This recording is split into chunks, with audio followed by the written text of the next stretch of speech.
The game that you are going to watch today is so exciting that if Gotham Chess had covered this game, he would have used his famous phrase multiple times.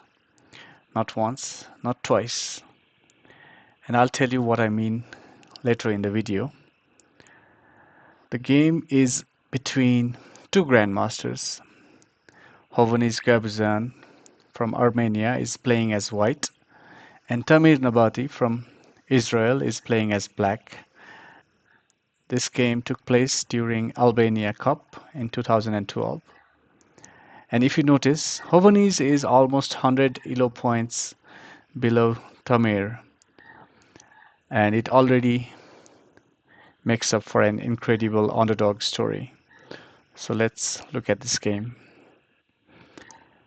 The game begins with an English opening, and both the players develop some of their minor pieces and castle early. And now, with the bishop to g5 move, Hovhannes begins to lay out his trap. This move provokes the pawn to h6, which slightly weakens the king's safety. And black develops the white bishop to b7 because the pawn on d7 was blocking its view. And Hovhannes is now ready to break open in the center. Some pawns are exchanged, and the black knight attacks the pawn on c4. And I think a normal player like me would have defended this pawn with a move like b3, which even strengthens the pawn structure, although it weakens the black diagonal a little bit. But Hovhannes, on the other hand, protects the pawn with his queen, setting up yet another trap for his opponent. You see, the white rook, the queen, and the pawn on c4 are all on the same diagonal, almost inviting a move like bishop to a6, which the opponent does. And now some more pieces are exchanged. And here we reach the point where Gotham Chess would have said, he sacrificed the rook. Right? So at this point, let's look at the pieces for a little bit. If you notice, black has two extra pawns and one rook for the bishop.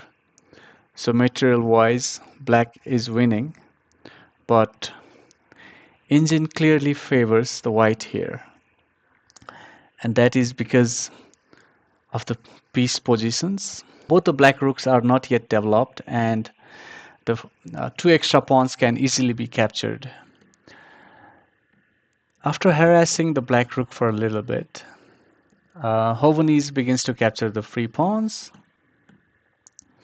And now black's queen gets into action as well. And at this point, the game is quite chaotic. Every piece is being attacked and attacking at the same time.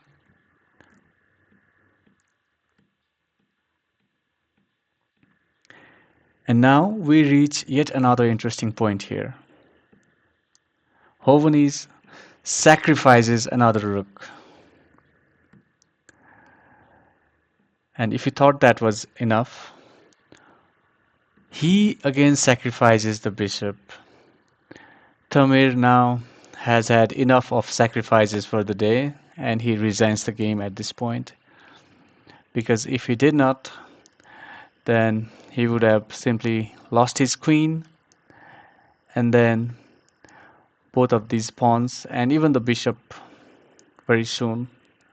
So the defeat was incoming. And that's why Tamir resigns here. So it was very exciting for me to find this game, and I hope you found it equally exciting to watch. Follow Everest Gambit if you would like to see more of these games in the future.